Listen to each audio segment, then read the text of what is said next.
going on, everyone? Welcome back to another edition of Sports to the Wire. If you're new to the channel, I'm your host, as always, Rashid. All right, let's get into it. We got another video from Charlene over here. Carlton. He looks like Carlton from Fresh Prince of Bel-Air, man. I mean, don't get mad at me, man. Hey, listen, you look like a celebrity, man. He doesn't like when I really actually say that, man. So, yeah, so Charlene over here, man, makes a crazy video. I don't know. He's on some, like, obsessive, wild LeBron James hate. I don't know why that actually is. Well, actually, know why. He's just really kind of doing it for attention right there. So he comes up with some kind of video over here about Stephen A. Smith, basically saying Stephen A. Smith exposes why LeBron James should have never been compared to Michael Jordan on ESPN. I'm like, all right. So, I mean, this is the first time I'm really hearing this. Well, I listened to a little bit of it. I'm gonna start from right here, and we'll break this down over here. We'll react to it. Dreamerspro, man. All right, let's get into it. You know, people like myself were saying maybe the Lakers should consider losing that game to go play another team in OKC. And Stephen A. Smith essentially said something that I had not considered until now. He said, "But why are we saying that the Lakers don't have a shot against Denver? Why are we saying that? The Lakers have an extremely talented team, and they have a player that Stephen A. Smith believes to be the second greatest player of all time, and a player that some people have said is even better than Michael Jordan. So if LeBron is on the level of Michael Jordan, and dare I say even better, why don't the Lakers have enough?" So for those of you who didn't hear that argument, want to play it for you now and then come back and react to it. All right, listen, Michael Jordan actually had a squad, man. When Michael Jordan actually retired, Scottie Pippen actually took that team to the Eastern Conference Finals. I mean, you see how hard it is now for, like, teams just to get out the first round over here, man, to take that team. And he was almost like this close actually really getting to the NBA Finals. So that team, I mean, they were heavily favored every single every championship run, all 6 championships. They were the favorite. They weren't the underdog. All right, so let's finish up over here. We'll take a listen to that there. Number 3, Doggy, let's get to you. And what you said about the Los Angeles, now I'm not disagreeing with you. What you said about the Los Angeles Lakers, let me tell you where I'm going to crystallize your point, Doggy. You waving bye-bye to them. A lot of people are waving bye-bye to them because they get ready to go up against the reigning defending NBA champions. That shouldn't be the case. Anthony Davis is an all-world player. LeBron James has played all-world. Austin Reeves has been thriving. D'Angelo Russell has been thriving. Rui Hachimura, this brother can play. You got Gabe Vincent back into the lineup. You've got some pieces that you can throw in there to spell for these dudes for minutes. The Lakers from a Do they actually match up to the Denver Nuggets? All right, basketball is all about matchups, okay? Yeah, they may look good in the regular season, but in the playoffs, it's a totally different animal right there, man.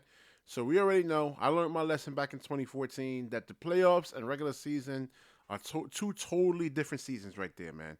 So it all comes down to the role players. I just think that the Denver Nuggets have better role players. I mean, you have Aaron Gordon. I mean, can anybody on the Lakers, especially like the role players, match up to like an Aaron Gordon? More than likely they can't. He's too quick for slower defenders, bigger, stronger defenders, and he's just too powerful for smaller defenders. So we'll actually see what happens over there. Personnel perspective is universally recognized as Denver being its kryptonite, but somebody capable of beating anybody else. Well, if you're capable of beating anybody else, why the hell can't you compete with the reigning defending champions? They've waxed your ass 8 straight.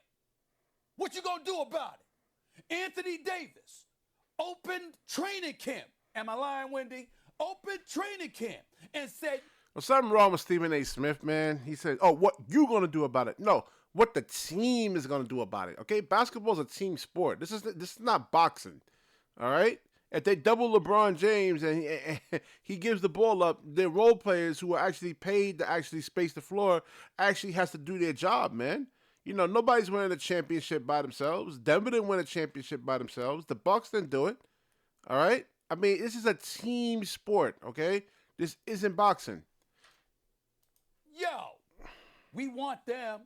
We heard them chirping about us. They beat us and they swept us and they talked smack to us. They came at us. That's why I asked the question going in to that game last night. You going to avoid them or do you want them? Because it was my way of reminding America. You remember what that brother said? You said you wanted them.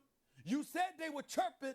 You said they were talking smack. Now, doggy, you've been around for a long time, Hall of Fame, and you've seen people that perceive to be the better team, but they talked a little bit too much, and they galvanized the opposition. So you heard what Stephen A. Smith had to say. I had never considered it that way. I had never, ever considered it that way. If LeBron is a much better player than Jordan, shouldn't he be able to do what Jordan couldn't? Because all we hear from some of his supporters is that he's doing things that Jordan could never dream. As a matter of fact, Shannon Sharp just said that 2 days ago, your GOAT could never, right? On ESPN First Take.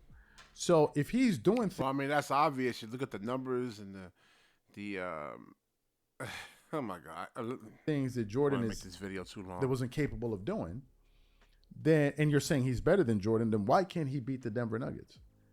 Shouldn't he be the more superior player? Now, some people say, but he's old. But then again, you guys can't use that argument. Why? Because you can't use an argument that you use every single day to say why he's better than Jordan. What do I mean? This old argument is the same thing LeBron fans say where they say Jordan could never dream of doing the things that he does at this age. So at that particular moment, they're talking about how marvelous LeBron is at this age. But when we're like, okay, we have this age, we have the stats, now let's try to put him to task and go beat a good team. They're like, well, he's old. So then why have you been talking about his old all along? Or is it that you want us to kind of be in awe of his age while he just gets stats? But when it comes time to win, nobody wants to talk about it. You're talking about LeBron James in the Denver Nuggets series should get about 27 to 28 points a game. Anthony Davis should get about 24. I mean, I think that's his career average in the playoffs. So where's the other points actually going to come from then, man? I mean, you want LeBron James and Anthony Davis to actually just put up 130 points combined? You just think that the Denver Nuggets is just going to go and just leave the paint wide open for Anthony Davis, that these guys aren't going to play any kind of defense or anything like that, that there's not going to be any kind of help when LeBron comes driving in the lane or when AD gets the ball down low. They're not going to run a second man at them. Other guys actually have to step up, and here's this dumbass that's really repeating the same stupid talking points as Stephen A. Smith over there, man, who doesn't know anything about basketball, man. I mean, he hasn't really played. He's been exposed. Never really played the game of basketball. Never played in men's leagues or anything like that, or tournaments. I mean, none of that stuff. I mean, just same thing over here with Charlene over here. Never played any basketball by his own admission. You know, I could listen to somebody talk just for 3 or 4 minutes, and I know whether they actually really truly played the game or not. And before he even admitted it, he had to say, "I never played the game of basketball in my life. I'm just a fan." So you got to really come out and just say, "Listen, I am a fan." Stop trying to come off as some type of an analyst or someone who actually knows the game. Just talk in a fan's perspective. Now, I would definitely respect him for that. But he's trying to talk like, other people like myself, and other NBA analysts don't know what the hell they're talking about over here, man, because they don't agree with, he doesn't like the answers he actually really truly hears there. Stats. I mean, nobody wants to talk about it. No, he's too old. I don't think he can compete. So why are we talking about him in the first place? If LeBron is truly on the level of Jordan or better, shouldn't he be good enough to get past the Denver Nuggets? I mean, I thought he's the GOAT. The GOAT, the greatest player. Are you telling me the greatest player of all time? With a top 75 guy in Anthony Davis who's still in his prime? With a team with D'Angelo Russell? With a team like with Rui Hachimura, Austin Reeves? And some other talented pieces. I mean, Vincent is there as well as some other players. Are you telling me they're not good enough to at least be competitive or take him to 7 games? Well, if they can't, then how good is he? Or are you telling me that Nikola Jokic is just in a totally different world? Totally different world. But he shouldn't be. because he's going up against the greatest player of all time, where some of you have argued that he's a top 10 player today. Some of them are even delusional enough to go as top five. Nick Wright. Listen, in the last, we haven't had a dynasty. We haven't had like really. It's been like 3 or 4 different teams that actually won the championship, man. I mean, there's parity now. All right, we got parity. I mean, I don't like even like this year. I don't know who's winning it. I have no idea. You know, like when you look at the Golden State Warriors with Kevin Durant, when we knew definitively that they were the best team in the NBA and they were actually going to win a championship. That's why people got upset about Kevin Durant really going to the Golden State Warriors, because there's no there's no competition really. And when Miami Heat, when the LeBron James was on the Miami Heat, we had about, I say like an 80% chance in the Dallas series. We knew the 2 times in the 2 championships he actually won with in Miami. There was like a 70-80% chance that LeBron James was actually really going to win the title. This year, I don't know who's going to win, man. So yeah, it's just the league has actually gotten much better, man. Wright always has him at the top of one of maybe the second or third tier of his pyramid every single week. So why isn't he good enough to do what Jordan can't? But why isn't he good enough to do something that Jordan could never dream of? This is a very, very interesting point, because at the very end of it, if the Lakers lose, which I think the majority of us... Okay, I just answered it over there, man. The league is just way better, man. It is. They have so many talented players. Michael Jordan never actually had to face no Luka Doncic. Where was the Lukas at back then? All right, where was the Kevin Durant's? Where was the Joel Embiid's? I was just trying to think of some other players over here. Where was the Ja Morant's? Today we have like role players, like, high-end role players that can average like almost 20-something points a game, man, without being so ball-centric. You didn't really have that stuff back in the days, man. It was a trash era. I'm just gonna really just put it like that, man. When you actually look at today's NBA versus the players back then, did they have some great players back then, like Penny Hardaway? I mean, yeah. I'm talking about as a whole, man. You had good players back in Grant Hill, MJ, Scottie Pippen, but as a whole, we don't know. At least in my opinion, I don't know who's actually winning the championship this year. Believe they'll say LeBron and them just simply weren't good enough. But how? They got the best player ever. You got the best player ever. You got if you ask a LeBron fan who's the best player in the Lakers, they'll tell you LeBron. You got the best player on the team. So why can't he find a way to do something and take this team to a level that that Jordan could never do it? They call Jokic the actual best player, really in the NBA. What happened previous? How come he actually couldn't really win any championships? I mean, he faced the Los Angeles Lakers. He lost. Prior to that, he actually lost. There's a whole development process. There's a whole roster construction thing we got, that we got to talk about here. I mean, there's a lot of things that goes into actually winning a championship. It's not just, the best player is just going to win the championship. I mean, this dude doesn't know what the hell he's even talking about. But but he actually, he actually finally came out and admitted that he's a fan. I'm like, that's why I am here to educate you, man.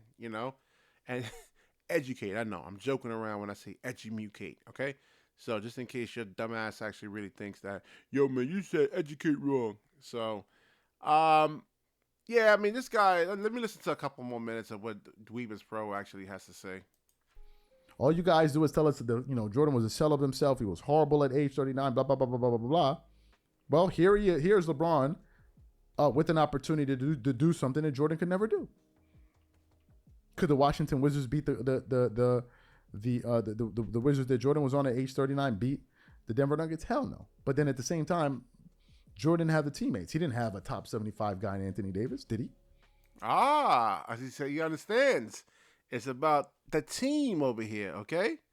D'Angelo Russell, Austin Reeves, they're cones on defense. They're liabilities. And they're not really giving you anything on the offensive end. I mean, the Lakers are actually going to lose, man. So, yeah, you see what I'm saying? How he's trolling? So he does understand that to a small degree. Yeah, teams. Like a 39-year-old Michael Jordan-led team couldn't beat the Denver Nuggets, because he doesn't really have a good team. And I thought MJ was actually really great as a 39-year-old, man. I did a video on it. I was like, whoa, man. I just really went back and looked at it. I did like a film study on it. I'm like, I was blown away, man. I said, damn.